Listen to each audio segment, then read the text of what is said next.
Bien, el tema que quisiera tratar con ustedes es el tema del origen de la fe. El origen de la fe. Y una de las cosas que quisiera ir mostrando son los encabezados de este mensaje, de forma que ustedes puedan ir siguiendo la línea de pensamiento. Y al hablar del origen de la fe, queremos enfatizar el hecho de que Dios es que nos da la fe. Que la fe es un regalo de Dios. Y en ese sentido viene a mi mente el texto de Romanos 13:7, cuando Pablo allí les dice a esta iglesia: pagad a todos lo que debáis, al que impuesto, impuesto, al que tributo, tributo, al que temor, temor, al que honor, honor. Y es por esto que se acostumbra a dar las gracias públicamente a personas que contribuyen de una manera u otra en la realización de grandes cosas o cuando hay aportes y regalos. Es correcto hacer eso.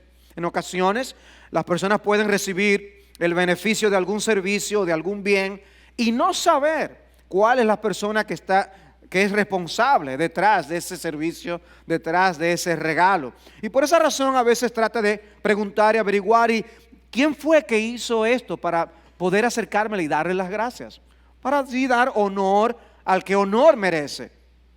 No estaría bien no agradecer a nadie, o tampoco estaría bien agradecer a la persona incorrecta. Y en tal caso, la persona a quien agradecemos incorrectamente nos va a decir: no fui yo, fue aquella otra persona. No quiero robarme la gloria que le pertenece a otro. No fui yo.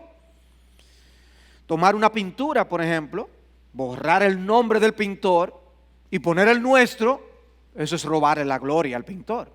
Eso sería algo incorrecto. Ahora, cuando se trata de la salvación de nuestras almas, cuando se trata del privilegio de vida eterna en Cristo Jesús, ¿a quién damos las gracias? ¿O a quién debemos dar las gracias? Porque el peligro es igualmente convertirnos en ladrones de gloria. En este caso, ladrones de gloria, de la gloria que le pertenece al Señor. Porque Él es el dador de la fe. No agradecer a nadie, terrible.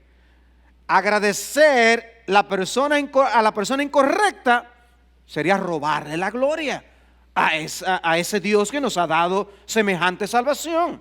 Y es lo que pasa con el entendimiento que muchos tienen de la salvación muchas veces. O pueden quizás hacer una declaración correcta de que la salvación es de Dios, pero en el día a día vivimos como si fuera algo de nuestro propio esfuerzo, como si lo merecemos. Y pasa tiempo y no le damos gracias a Dios por la salvación que Él nos ha dado.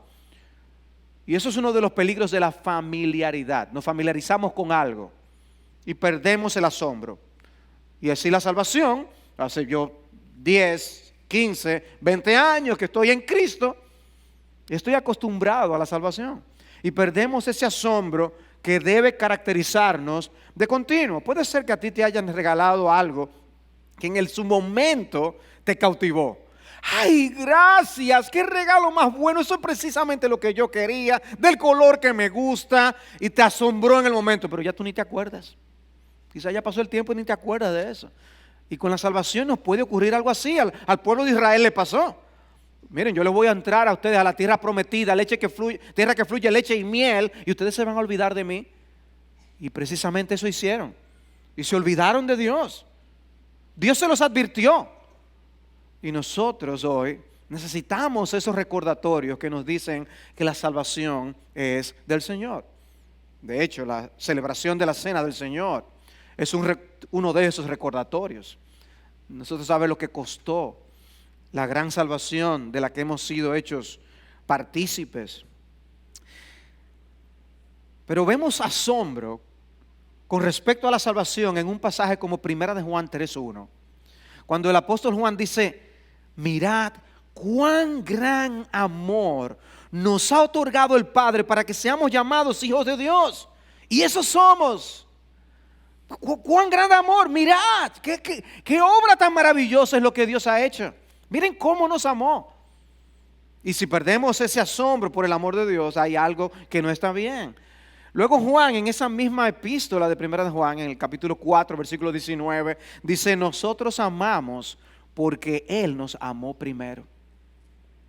O sea, cualquier cosa que nosotros tengamos hacia Dios, cualquier cosa que hagamos para Dios, es porque Él primero hizo algo hacia nosotros, para con nosotros. Él nos amó primero. Nosotros respondemos al amor de Dios. Y así la historia de la salvación no tuvo su comienzo en nosotros. Y por eso un teólogo como R.C. Sproul llegó a decir: el acto más grande de misericordia que Dios realiza es el de conceder la gracia de la fe.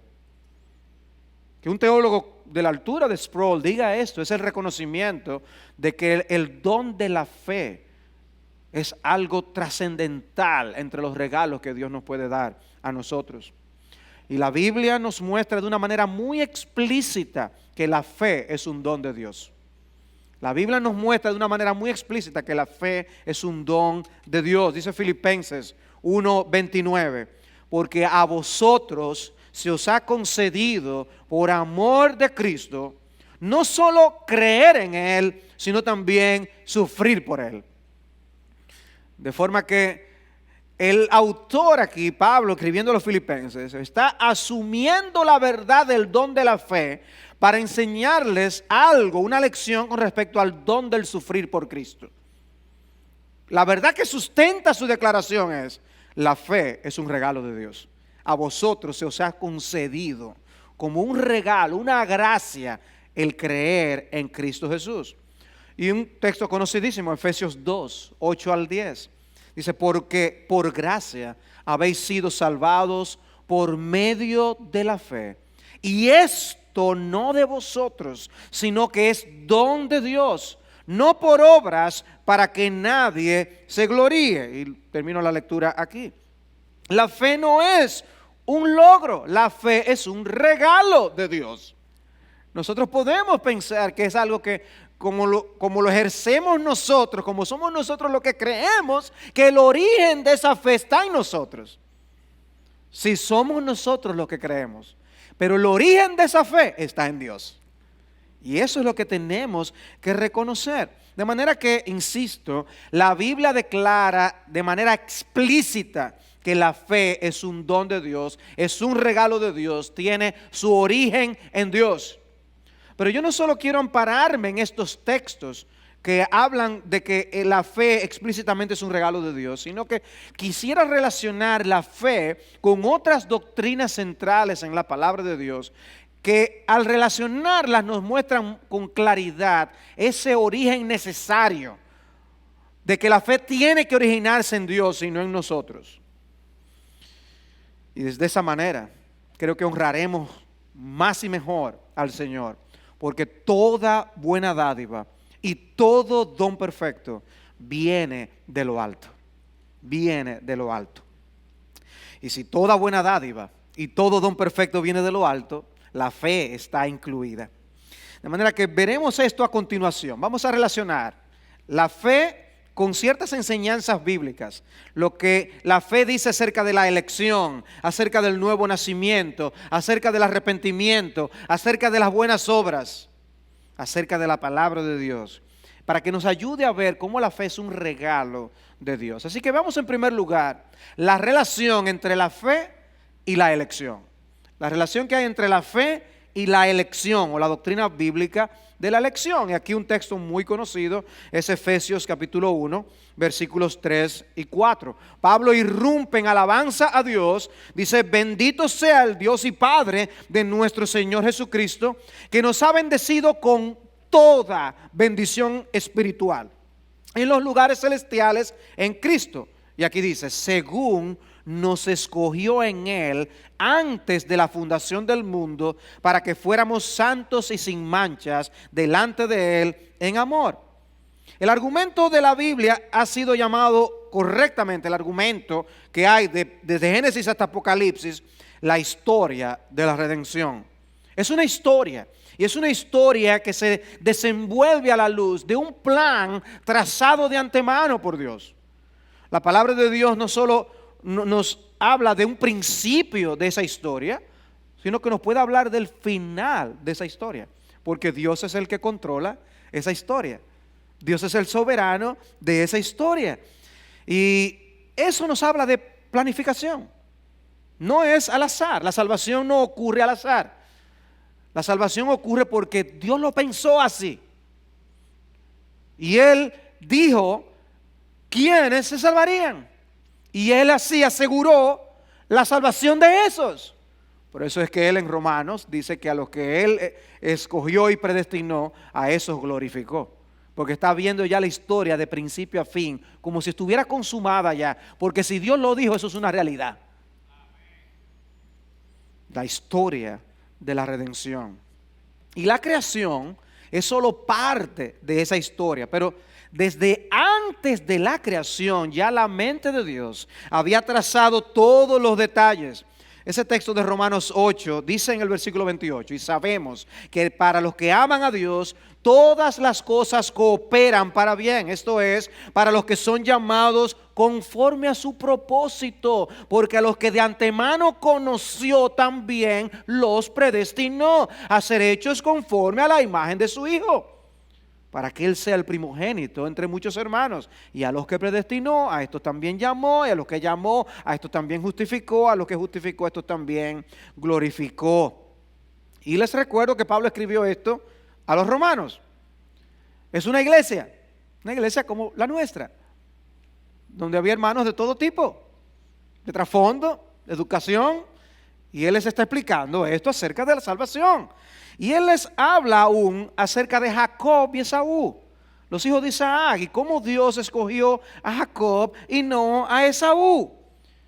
Y dice que evidentemente no fue porque Jacob era bueno, porque si hay algo que Jacob no tenía en ese momento era bondad. Si uno lee la historia de Jacob, uno dice, uy, pero a él fue que escogió Dios. La razón no era porque Jacob era bueno. De hecho, dice Romanos 9 en el versículo 11, y no habían hecho nada, ni bueno ni malo, para que el propósito de Dios, conforme a su elección, permaneciera, no por las obras, sino por el que llama. No es por las obras, no por lo que hizo Esaú, eso fue porque hizo tal cosa. No fue por lo que hizo Jacob, fue por la pura elección de Dios. Y así Dios diseñó la historia, gobierna la providencia y el desenvolvimiento de esa historia de redención. Y ocurre conforme a los planes de Dios. Y por eso es que al final, en el libro de Apocalipsis, habla de cómo se le va a atribuir gloria a Dios por la salvación recibida. En Apocalipsis 7:10 dice que los que estaban allí en la presencia de Dios clamaban a gran voz diciendo: la salvación pertenece a nuestro Dios que está sentado en el trono y al Cordero.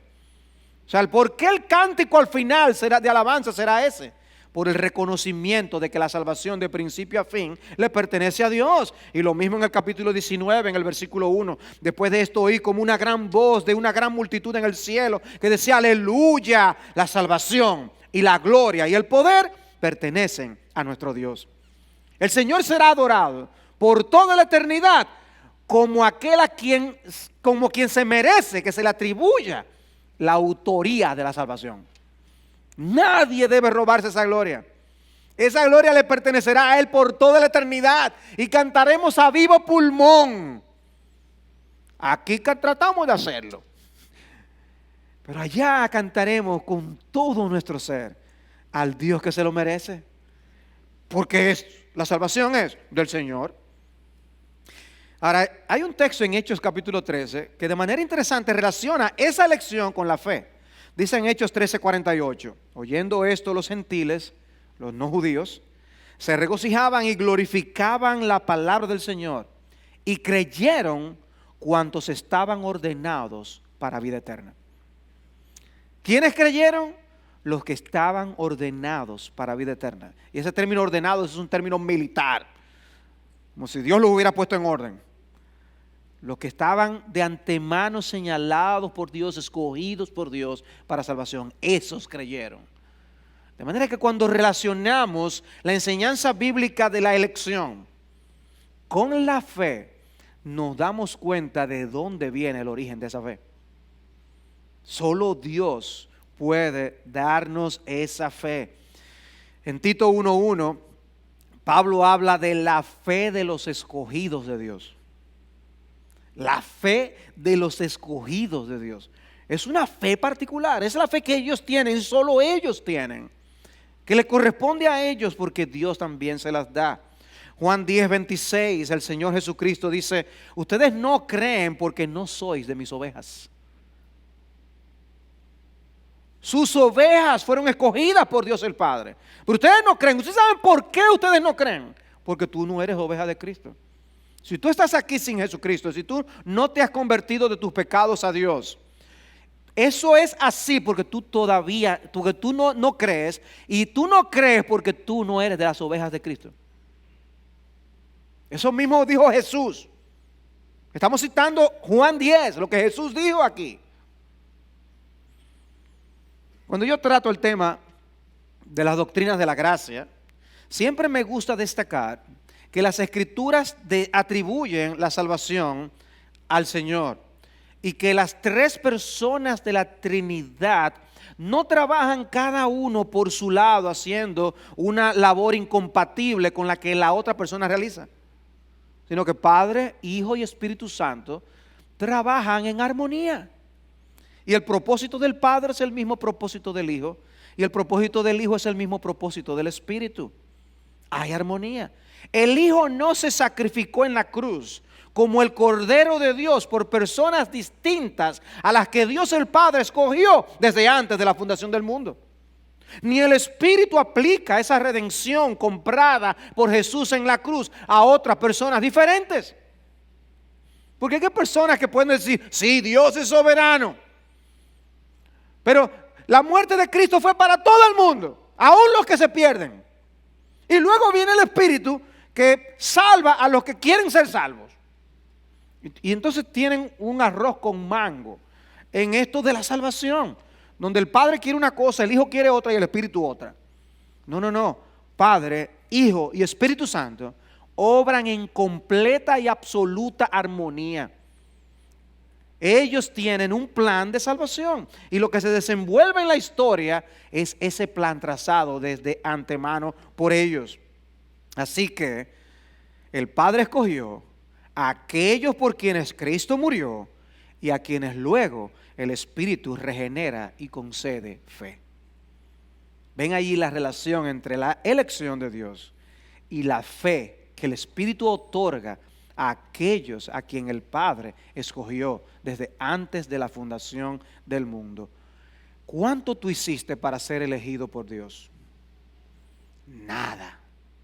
Antes bien, si fuera por lo que hicimos, pecamos y nos rebelamos contra el Dios del cielo. Nada. ¿No debe eso movernos a gratitud a Dios? En segundo lugar, veamos la relación entre la fe y el nuevo nacimiento. La relación que hay entre la fe y el nuevo nacimiento. Y a lo que me refiero es a determinar cuál es la relación entre la regeneración y la fe. Podemos hacer quizás la pregunta: ¿qué va primero? ¿La fe o el nuevo nacimiento? ¿Puede el hombre creer sin una obra previa del Espíritu Santo en el pecador? La Confesión Bautista de 1689 inicia su capítulo acerca de la fe con las siguientes palabras: la gracia de la fe por la cual se capacita a los elegidos para creer para la salvación de sus almas es la obra del Espíritu de Cristo en sus corazones y ordinariamente se realiza por el ministerio de la palabra. Y esto fue lo que ellos escribieron para tratar de resumir la enseñanza bíblica acerca de la fe y su origen. Ahora, el que lo diga la confesión de fe, eso no es lo más importante. La pregunta es si es bíblico lo que dijeron. Si es bíblico lo que ellos escribieron. ¿Está el origen de la fe en la obra del Espíritu Santo? Es lo que nosotros tenemos que preguntarnos. Y quiero llamar vuestra atención a la manera en que la confesión habla de la fe. La llama la gracia de la fe. ¿Ven? La gracia de la fe. En el libro de los Hechos, hablando de Apolos, aquel hombre de Dios, dice en el capítulo 18, versículo 27, que Apolos ayudó mucho a los que por la gracia habían creído. ¿Por qué habían creído? Por la gracia. Lo que es una gracia es algo que se trabaja. No, lo que por la gracia es algo que se regala. Ellos habían creído por la gracia, porque se les había regalado la fe. ¿Ven el énfasis? En ese momento ellos creyeron porque se les regaló. Si relacionamos eso al punto anterior, es porque ellos habían creído, que el mismo libro de los Hechos lo habían destacado. Pero en este momento viene y nos dice, a ellos se les regaló la gracia. La fe es un don de Dios, es una gracia. No se puede comprar con dinero, no se puede ganar a través de méritos y logros humanos. No, yo soy un hombre muy recto, yo soy una persona así, yo soy honesto. No es nada por nada de eso que se gana la fe. Es por la gracia, es un regalo. No te la ganas. Sin fe, entonces no hay salvación, y solo Dios da la fe que salva. Y solo Dios da la fe que salva. Ahora, ¿cómo puedo yo creer? Para yo poder creer, ¿qué tiene que ocurrir? Porque naturalmente soy un enemigo de Dios. Bueno, dice Juan 1:12, a todos los que le recibieron a Jesús, les dio el derecho de llegar a ser hijos de Dios. Es decir, a los que creen en su nombre, que no nacieron de sangre, ni de la voluntad de carne, ni de la voluntad del hombre, sino de Dios. ¿Cómo fue que nacieron? Y aquí está hablando de un nacimiento espiritual. ¿Cómo nacieron espiritualmente? No porque alguien dijo, quiero nacer. No, porque aquí podemos ver un paralelo con nuestros nacimientos físicos. Nadie dijo, mira, yo quiero nacer en tal día, o yo quiero comenzar a nacer. Quiero nacer dentro de 3 años, por favor. No, ninguno de nosotros cogió nada de eso. Y así mismo es la salvación. Nadie decide, dice que es algo del Espíritu, no es de voluntad de carne ni de varón. No es a quien se le ocurre, la salvación es del Señor. Es de Dios, dice, no es de hombre, sino de Dios. Y se enfatiza lo mismo en el capítulo 3, cuando Cristo, hablando con un fariseo de renombre, maestro, le dice, el que no nace de nuevo no puede ver el reino de Dios. Hay que nacer de nuevo. Muy bien, ¿y qué tú quieres que yo haga? ¿Yo no puedo nacer yo solo? Bueno, ahí es donde vemos una vez más que es un regalo de Dios. Es un regalo de Dios, es Dios que da el nuevo nacimiento, y Dios entonces da la fe para que nosotros podamos confiar en Jesús para salvación de nuestras almas. Y hay 2 versículos más adelante, el Señor le repite en otras palabras y le dice a Nicodemo, en verdad te digo que el que no nace de agua y del Espíritu no puede entrar en el reino de Dios.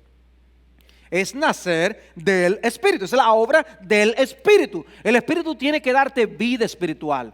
Y ustedes ven cuando sacan a los niños que le dan el primer golpe, y gritan, ¡vida! Ahí comienza la vida. Y lo mismo espiritualmente. Cuando el Espíritu nos regenera y nos da nueva vida, y por primera vez, ¡Baba, Padre! Gritamos a Dios, clamamos a Dios. Ahí hay vida espiritual.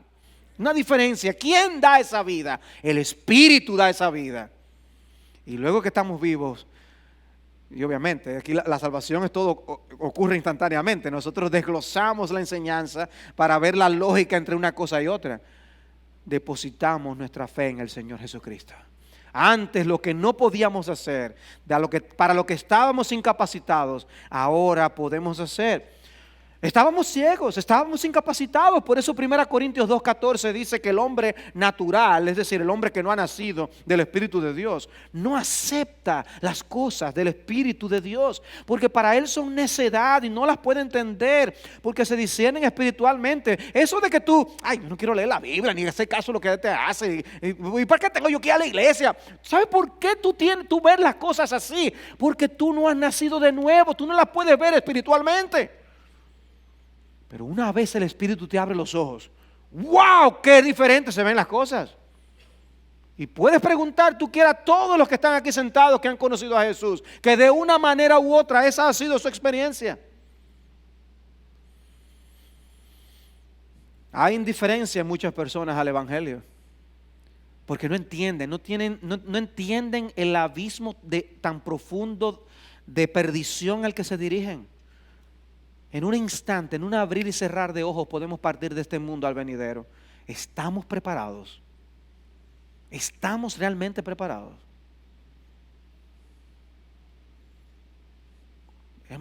Vemos cómo personas de renombre en nuestro país han perdido la vida y estaban en el foro público hace meses y ya hoy no están. Mi pregunta, ¿tú estás seguro que tú estarás aquí dentro de un mes, 2 meses, un año? ¿Tú estarás aquí? ¿Tú estás preparado para morir? ¿O tú no ves el peligro en el que tú te estás enfrentando? Donde ya no es solo la opinión que los demás tienen. Es un asunto entre tú y Dios.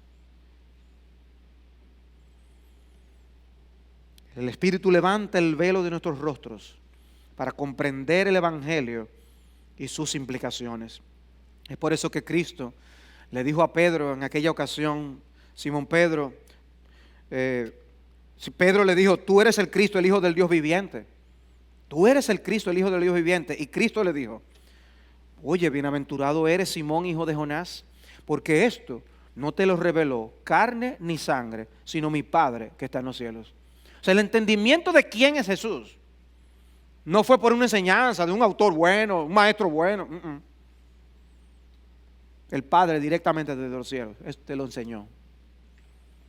El entendimiento de quién es Jesús en realidad y cuánto tú lo necesitas, viene por el Espíritu de Dios. Decía Sinclair Ferguson, la fe con la que creemos y confiamos es nuestra únicamente porque Dios la creó dentro de nuestros corazones. Dios la creó dentro de nuestros corazones. Isaías 44 tiene una descripción, la verdad que asombrosa en cuanto a lo que ocurre con personas que no entienden las cosas que hacen, porque algunos adoran ídolos.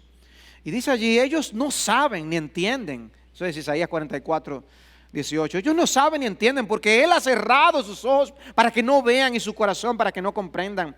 Ninguno reflexiona, no tienen conocimiento ni inteligencia para decir, he quemado la mitad de la madera en el fuego y también he cocido pan sobre sus brasas. He asado carne y la he comido y del resto haré una abominación. Me postraré ante un pedazo de madera. Se alimenta de cenizas, el corazón engañado le ha extraviado. El corazón engaña, tu propio corazón te engaña, es lo que está diciendo el profeta. Asimismo, no se puede librar ni decir, no es mentira lo que tengo en mi mano derecha. O sea, él mismo no puede ver que es falso, es una mentira aquello en lo que se apoya. Su corazón engañado le extravía, le desvía. Tú confías en ti mismo. Pero Dios te invita a que dejes de confiar tanto en ti mismo y confíes en Jesús. Solo Dios puede salvarte y darte la vida eterna. No confíes tanto en ti mismo. Pero dice, tu propio corazón engañado te extravía. Eso es mentira, esos son cuentos. ¿Y con los indios qué pasó? La Biblia es un libro de hombres. Y así, cuchumil argumentos para desviar la atención del punto verdadero. Tú sabes que Dios conoce tu corazón. Tú sabes que tú tienes una cita ineludible con el Dios de los cielos. Tú sabes que tarde o temprano todo aquello a lo que tú te aferras con tanta fuerza, lo dejarás. ¿Y qué será entonces? ¿Hablarás con altanería en ese momento con el Altísimo? Para decir que tú tienes el derecho y te dejes entrar a la gloria. Es por eso que te invitamos con todo el corazón. Sea esta tu vida un momento de reflexión antes de que llegue el día malo, cuando ya no haya más esperanza.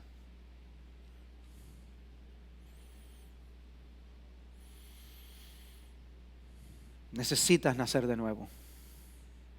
Necesitas tener vida espiritual para tú poder creer y confiar en el Señor Jesucristo. Me encanta cuando en Juan 5:21 el Señor dice, el Hijo da vida a los que Él quiere. El Hijo da vida a los que Él quiere. Y habla de la vida espiritual en el contexto si estudiamos. Hay una vida física de resurrección, pero hay una vida espiritual. Hay un himno que cantamos, Roca de la Eternidad, pero traducido del texto original del inglés, hay una, si lo traducimos literalmente o libremente, hay una estrofa que dice: nada traigo yo en mis manos, solo a tu cruz me aferro. Desnudo vine a ti por vestido, incapaz miré a ti por gracia. Pestilente corrí hacia la fuente, lávame, Salvador, o me muero. Incapaz, yo no puedo en mí mismo. Pestilente, yo soy abominable ante los ojos de Dios, pero no puedo ir a otro lugar. Lávame o me muero. ¿Ven el punto de lo que hace la fe? Aferrarse precisamente al Dios contra el que ha pecado.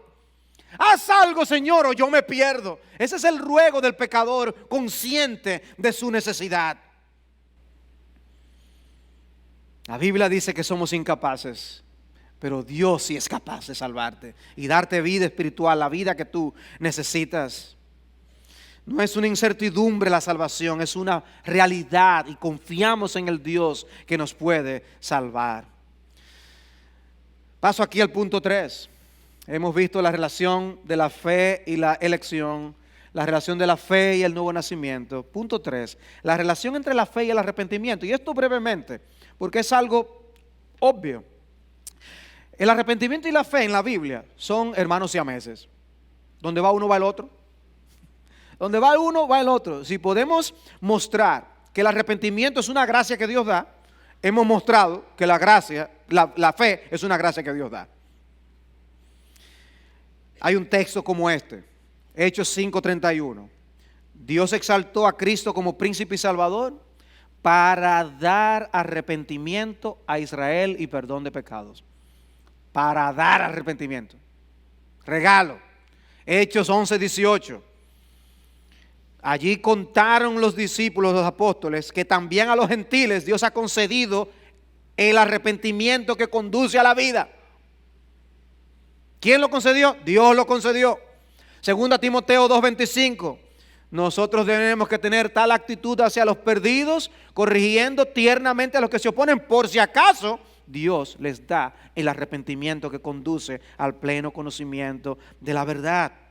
¿Ven ustedes? El arrepentimiento, ¿es algo que yo hago por mis propias fuerzas o es algo que Dios da? Es todos estos textos que han mostrado. Dios da el arrepentimiento. Y siempre, si buscamos en las Escrituras, la fe y el arrepentimiento van de la mano.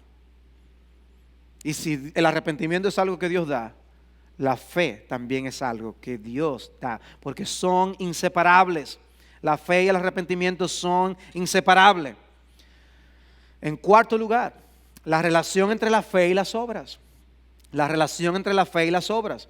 Yo les leí Efesios 2, 8 y 9. Ahora el versículo 10, luego de decir que la fe o la salvación es un don de Dios, que no es por obra para que nadie se gloríe, dice en el versículo 10, porque somos hechura suya, creados en Cristo Jesús para hacer buenas obras.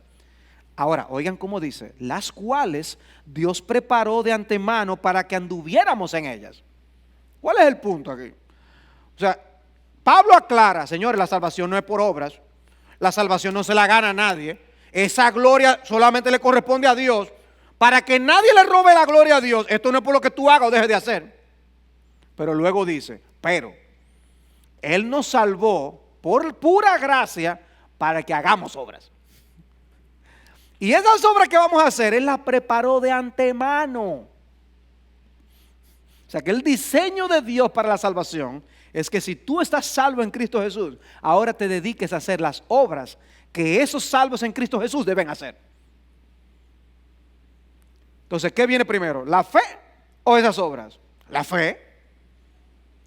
Y aún esas obras son un regalo de Dios. Él las preparó de antemano.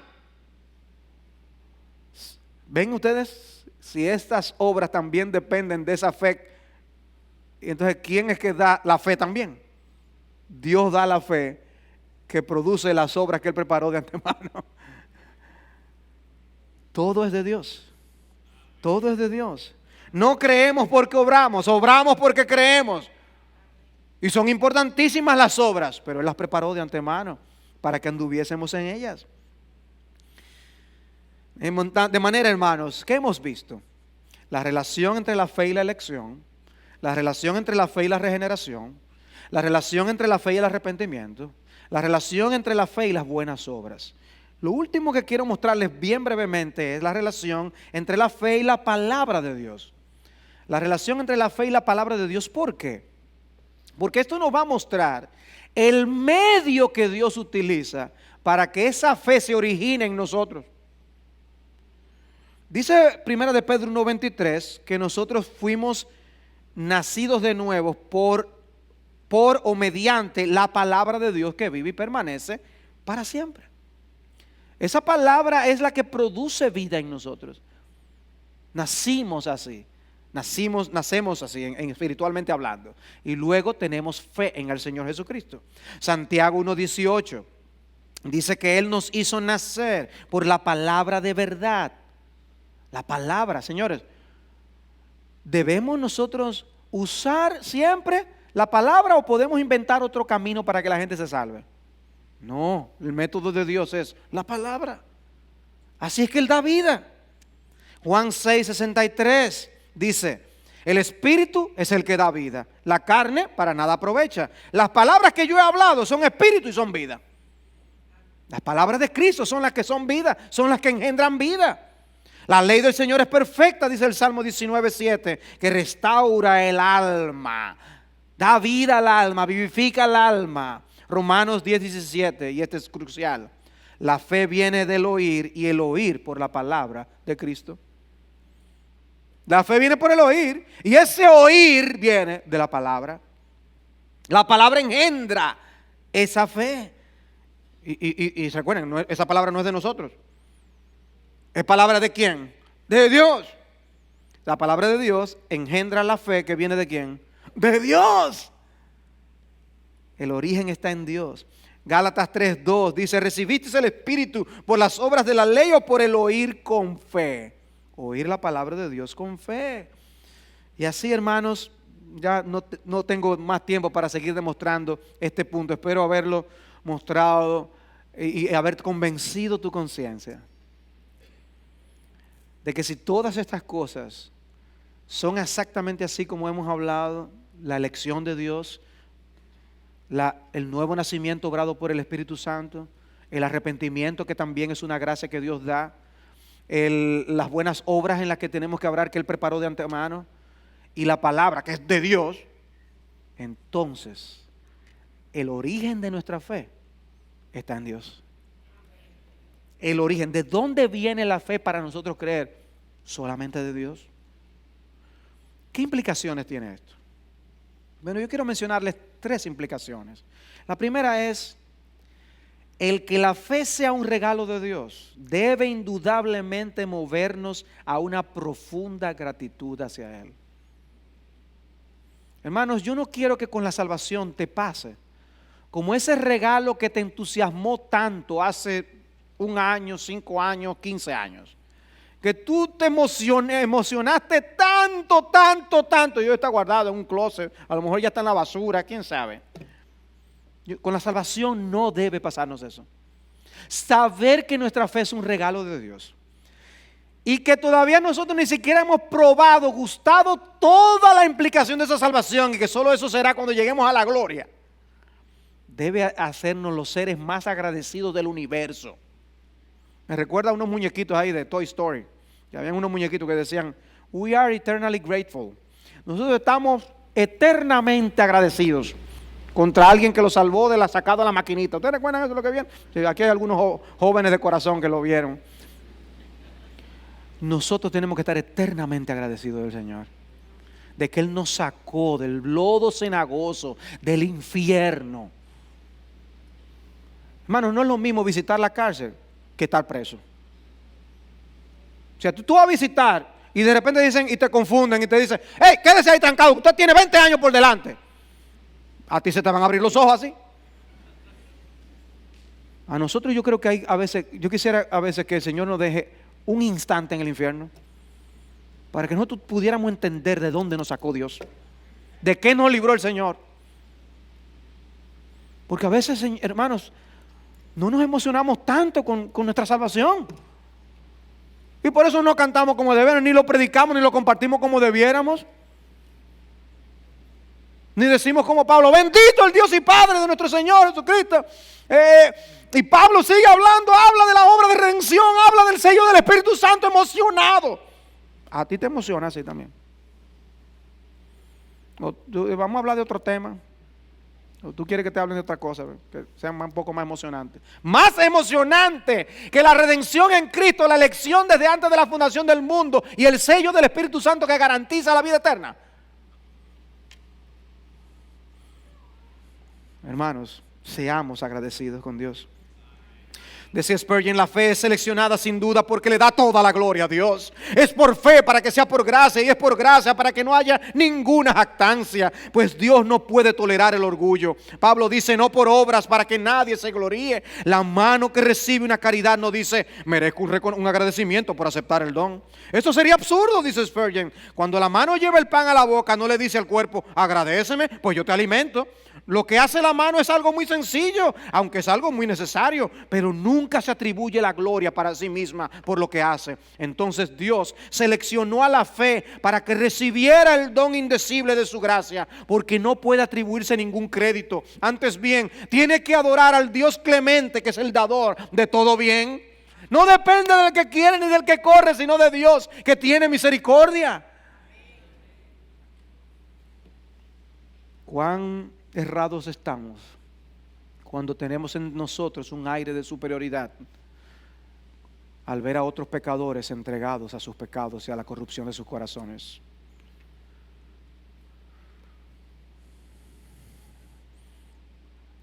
En lugar de nosotros verles, mira esto,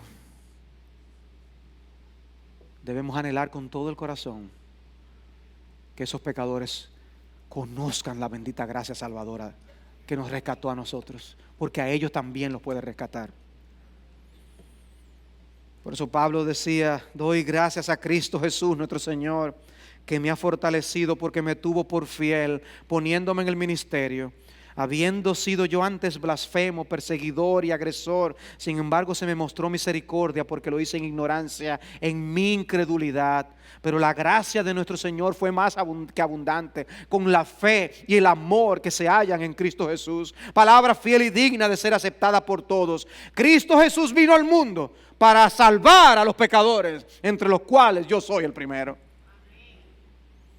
En segundo lugar, dado que la vida cristiana no solo inicia por la fe, sino que continúa por la fe, debemos practicar esa confianza y dependencia de Dios de manera continua. Hermano, no confiamos simplemente al principio, tenemos que seguir confiando toda nuestra vida cristiana. No te salves ahora por tus obras. Dice, no, yo fui salvado por la fe.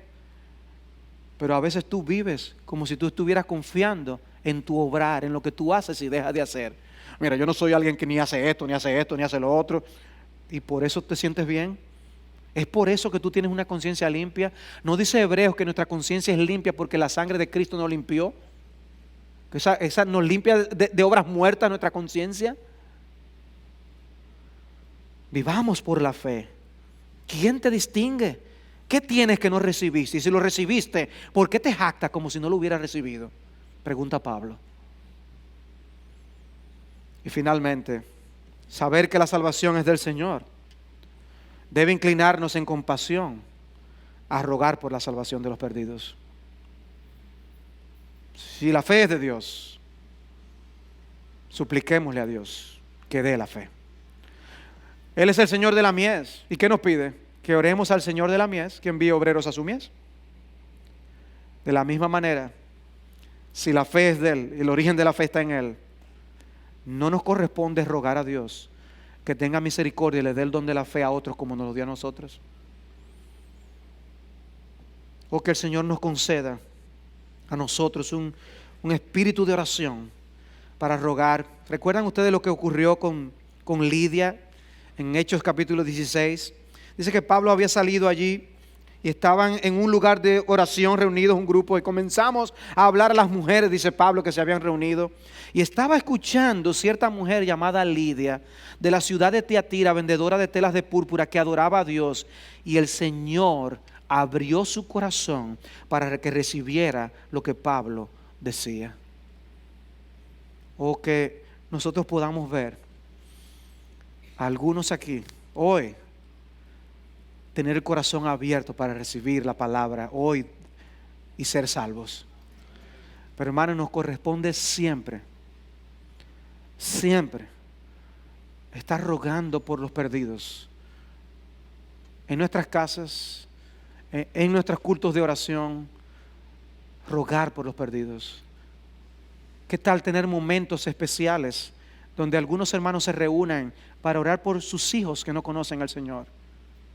Padres que busquen el rostro de Dios, buscando el rostro del único que los puede salvar.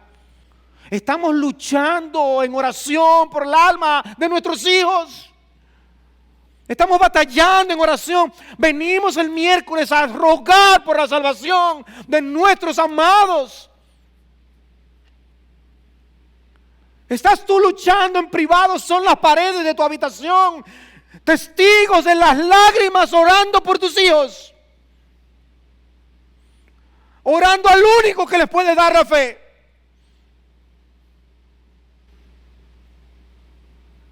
Si no, se perderán. Que Dios nos libre de dejar rogar por aquellos que están a nuestro alrededor sin Jesús. Y nos dé la compasión para poder insistir en la presencia de Dios. Que salva, Señor, salva. Es muy bueno, yo estoy salvo. Pero ¿y qué de los que todavía no están salvos? Que pueden partir en cualquier momento. El Señor nos ayude. Que el Señor nos bendiga. Abrazar la doctrina del origen de la fe y aplicarla en nuestros corazones.